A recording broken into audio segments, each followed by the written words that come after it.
leaned out of the window and began firing shots at the Grand Rapids police officer. The Grand Rapids police officer fired one shot in return through the windshield of his vehicle, and the offending vehicle fled the area. Another Grand Rapids police officer spotted that car, engaged it in a lengthy traffic pursuit. Pursuit ended in the area of Hall and Eastern, where the individuals exited the car, and foot pursuit and a canine tracking took place, and the Grand Rapids police officers were able to apprehend one suspect who is in custody at this time, and this is all preliminary investigation, preliminary information, and the investigation continues. But happy to answer any questions if I can this time. Also, will you be releasing the dash cam and any body cam video?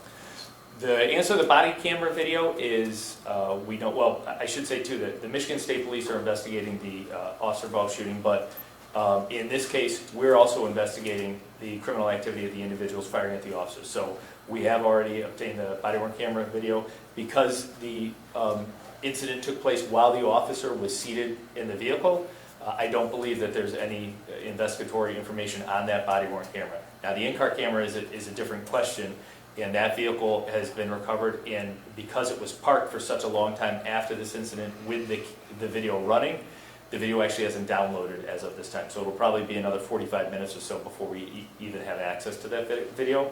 When we do see that video, what I'll do is I'll talk to the prosecutor's office and I'll talk to the Michigan State Police, see if they have any objection to us releasing it, and assuming they don't, release it as soon as I possibly can, as early, let's say Monday, would be my preference. It may seem obvious, but it appears that these suspects were targeting police. And that it would seem that way. It was a marked patrol car. However, because this is preliminary information, that may not be the case. So I think hopefully the investigation will determine if they were targeting the police or not. Apprehended one suspect, are there others at large? There were, my understanding is there were at least 3 individuals in the vehicle, so there's at least 2 other individuals who are still at large. That is correct. Chief, do you believe them to be a threat to the surrounding communities? As of this time, I don't think they're a threat. I think in general, people with that type of behavior that show that sort of disregard for human life are absolutely a threat. Mm-hmm. And so, yes, but I'm pretty confident that our investigation will determine who these individuals are, and we will bring them to justice. And is there an ongoing search currently for them? There is, okay. Yes. So did they correct. leave the car at Eastern and Holland? That is correct. So they, after the lengthy vehicle pursuit, they stopped at Eastern Hall, everyone exited the vehicle, and they ran. And so far with the one subject that you had, no injuries? No injuries to any parties involved, thankfully. Were any other houses or other cars hit with gunfire? I believe that there were at least 2 other vehicles that were hit by gunfire from the offenders, not from the officer. How many shots did the offenders fire?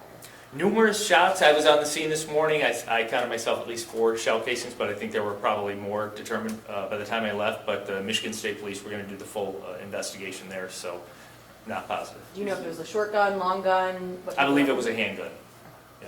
You said one person leaned out the window and opened fire. Was it the driver, the passenger? That I don't know, and because it's all preliminary, if there ended up being 2 shooters, I wouldn't be terribly surprised. But my understanding right now is that there was one passenger that leaned out the window. Do we have any idea on ages or any more information on who you're The looking individual for? that's in custody is a teenager, but I don't have an age, and I don't have an age of the other individuals that were with him. How disappointing is that it's a teenager that's involved in something like this? Yeah, incredibly disappointing.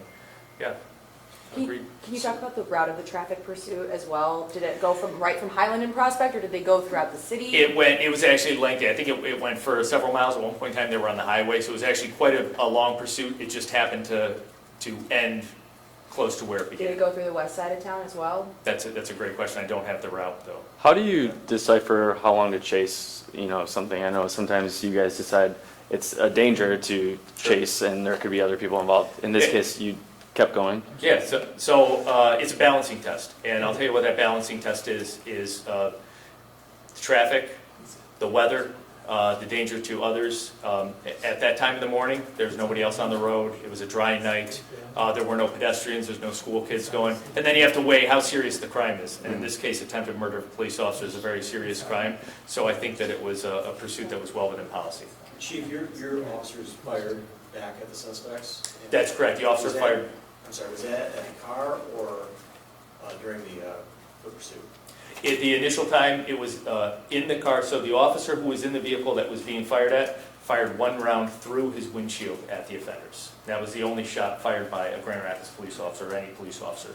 Chief, you said that you found shell casings. Were they all of the same caliber? It looked like it for me, but I didn't do, 38s and 9 millimeters and 10 millimeters. They're all kind of pretty similar, so I didn't, on first appearance, they looked like the same caliber, yes. So most likely it was from the same gun? Yeah, if I had to guess right now, I would say it was one gun. Okay. Anything you can tell us about why the team did this? I don't know, but I will say, so it was a black Cadillac was the offending vehicle, and it was a stolen vehicle. And what we've seen lately is increases stolen vehicles in the area. I've talked at length about Kias and Hyundais, which are apparently very easy to steal. And oftentimes we see a stolen vehicle then used in a bigger crime. And whether they were targeting police officers or not, they're driving around with most likely an illegally possessed handgun, and they're willing to do this sort of crime. So it's a very dangerous situation that, these stolen vehicles, it's a bigger problem than just auto theft. Did you guys find anything else in the vehicle? I was not there when the vehicle was processed. I know the vehicle was brought here. I don't know if it was towed. Actually, I saw it being put on a flatbed, so I know it was towed. I don't know if it's been processed yet. Okay. Chief, there's been some speculation that there may be some reluctance on your officers since the short decision came down. Yeah. Any indication of that? That was a huge concern of mine, and it was concern, I think a woman named Heather McDonald coined the term Ferguson effect. And you see after Michael Brown incident in Ferguson, a lot of police activity across the country dropped and violent crime raised up. And you see the same thing after the murder of George Floyd in Minneapolis. Just record levels of violent crime in a lot of major urban areas throughout the country. So after April 4th, that was a serious concern of mine, that there would be sort of this depolicing which took place in Grand Rapids as officers kind of took a step back and weren't as proactive. But I say the officers here, they're true to their oath. They're really fulfilling their duties to the best of their abilities. And as I mentioned at the public safety hearing the other day, they have recovered a record number of guns. I think we're on pace with last year. So they're out there, they're doing the work. They're targeting, the work that they're doing is looking to target violent criminals to take illegal guns off the street. And they're actually doing a fantastic job. And under very difficult circumstances, under a lot of scrutiny, they're doing great.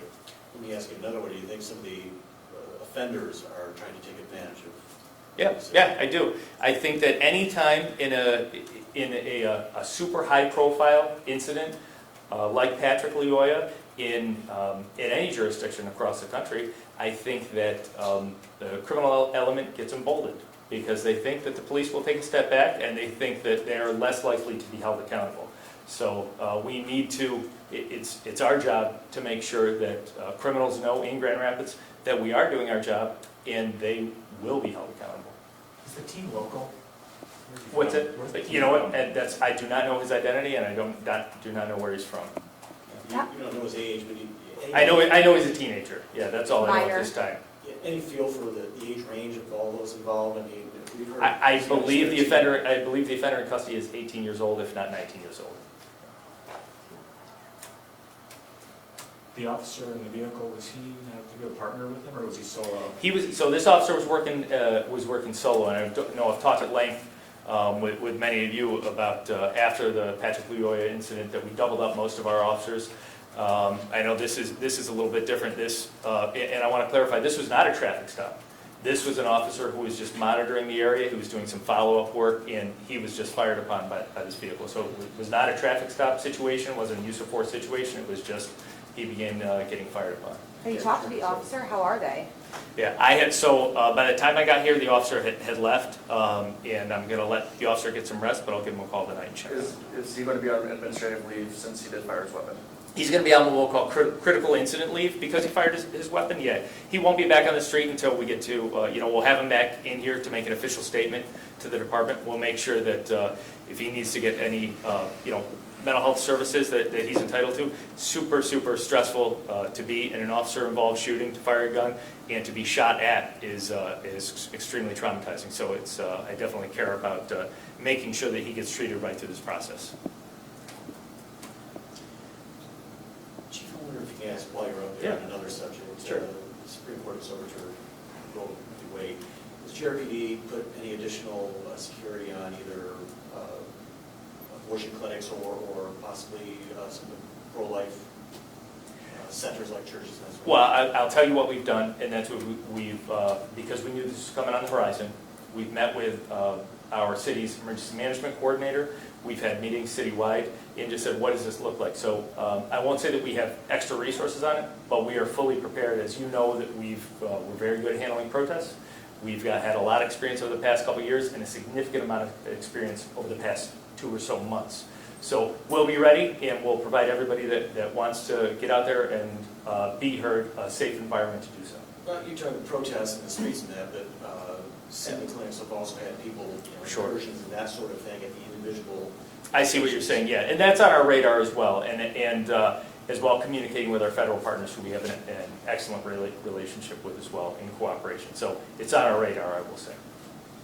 This seems to come a bit kind of the uptick in violence in the city. Can you talk about that, Chief? And are you expecting more of this to keep coming? Well, I certainly wouldn't expect more to keep coming, and I hope that it doesn't keep coming. What I mentioned the other day is that there's some research by the National Institute of Justice which said that the level of punishment isn't really a good deterrence, but the certainty of getting caught is. And what I want to convey here, I believe we've had 11 murders since April 4th in this city.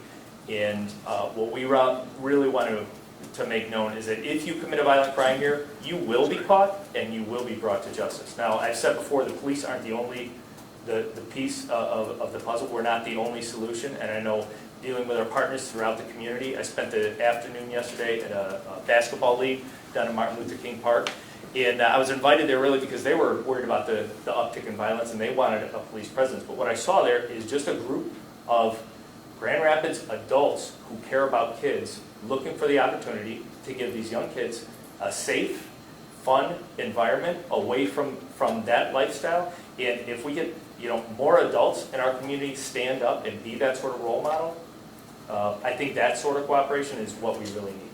Do you have a message for the other end of this, the judicial end? Do you have a problem with the way the courts are handling these cases? They've had it kind of tough coming out of COVID because there was a strong push not to incarcerate people and not to hold people on bond, so they're still kind of finding their way. I'm new to the area here.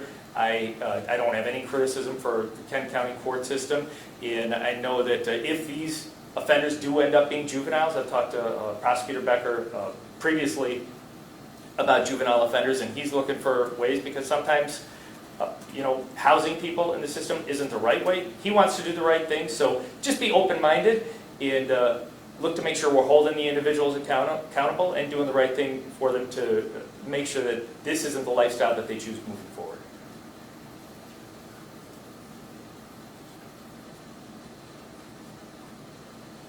Appreciate you guys. Any other Roe v. Wade questions? I thought it was going to be all Roe v. Wade questions, so. Brandon, do you have anything for us Yeah. you want to say while we had you here? I don't have much to say. The chief covered the preliminary information. The Office of Oversight and Public Accountability will do our jobs. We'll ensure that there is accountability and transparency in the process by monitoring it.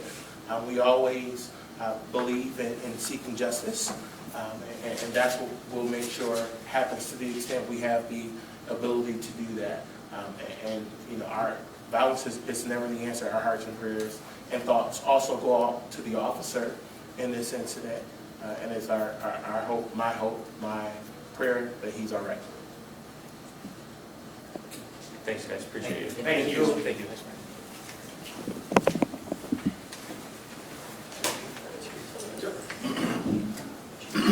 We can usually No.